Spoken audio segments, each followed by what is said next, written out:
Mapagpalang tanghali sa ating lahat. Meron tayong titingnan dito sa Umingan, Pangasinan. Napakalapit lamang po dito sa mismong kuryente.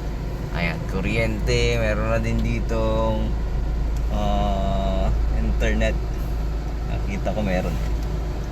Ayan, so papasok lang ng konti. Barangay Road Ayan. ito. Barangay road po ito, hindi lang na simentado. Siyempre, depende dun sa budget ng ating barangay kung balang araw sisimintuhin. Balang araw. Ay, nagasgas na. Sanay Lahat ng na. kalsada bro. Masisiminto yan. Ayan, so Kakitaan nila. dito na tayo sa mga ano lang to, mga 100 meter. Wala pa yata. Wala pa. Yan Wala na yung pang baba. 100 meter. Yan, yung lupa, 50. ito na yung sa may itong lupa, umpisa ng lupa yan sa may kambing. Ayan. Frontage to, napakaluwag din bro. Napakahaba. Haba.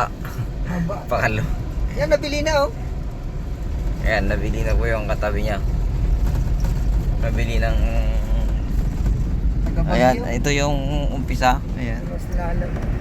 Ay, ito na ang lupa na ating titignan ngayong araw. Ayan, dito na tayo. Yan ang nabili na. Nabili na yung katabi. Kalamansi yung tinanim ha. Yan naman si Park. Ayan, kalamansi Kalamansi yung Park. tinanim. Ayan. So, baba tayo mga lods. Hi guys. Let's go. Ayan, dito na tayo. Ito yung lupa na ating tinitingnan. Hanggang doon po yan yung frontage niya. Titingnan natin mamaya. Na-vlog ko na to dati. Ayan. Bro, patay ako. Ayan, nandun yun po yung ano niya. Ito po yung frontage. Mula po doon sa may ano kanina, yung nakyatan natin. Yung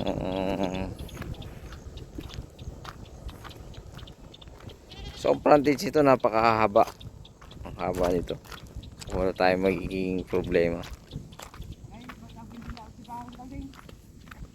Ito na kuya yung ito yung bakod na to no. Ito yung bakod niya, tumumba na kasi. Ito yung bakod. Tapos pa diretso po doon. Tapos pa ganun. Mahaba po ito. Pwede po itong subdivide lot kasi napakalapit lamang ng mga bahay diyan. Ayan yung bahay na mayroong kuryente, yung linya ng kuryente. Tapos alam ko may internet na din po diyan sa lugar na yan, pero para sigurado double check natin mamaya. So mga ano lang po yan, mga nasa 80 meters up, more or less 80 meters more or less yung natin. So ang sasakyan naman pwede dito, wala tayong magiging problema. Tapos paikot po yan, may daanan po dyan palabas. So pwede po tayong dumaan dyan mamaya. Tuloy natin yung video natin dyan. May daan po dyan palabas. Ayan. So napakahaba lang itong ating frontage nito. Ayan, hanggang doon. Yan, so tingnan natin yung siguro nasa 100 meters. Parang naka corner lot pa nga to. At ang haba. Tapos pag ganun po siya, papaliparan namin ng drone para ano po makita po ninyo. May isang fish pan po dyan. Fish pan, ayan. Fish pan yan no kuya? Fish pan yan na, fish pan. Yan, fish pan po yan na ano, pwede mo siyang i-develop pa para mas gumanda. So napakaluwang, napakalapad ng frontage nito, tapos parang naka corner lot pa siya.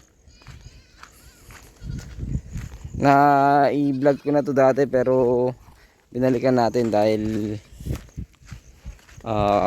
meron tayong kumbaga baka natabunan na ng ating vlog yung vlog ko noon nito. So bago pa lang ako noon, hindi pa tayo monetize noon nung na-vlog ito. Baka malay po natin may naghahanap ulit ng ganito. Ito po ay 1 hektarya mahigit, 10,000 mahigit po ito. Ilalagay ko na lang po sa aking description. Ito yung palabas na pan, doon papunta doon. So ito yung corner lot niya, napakaganon siya.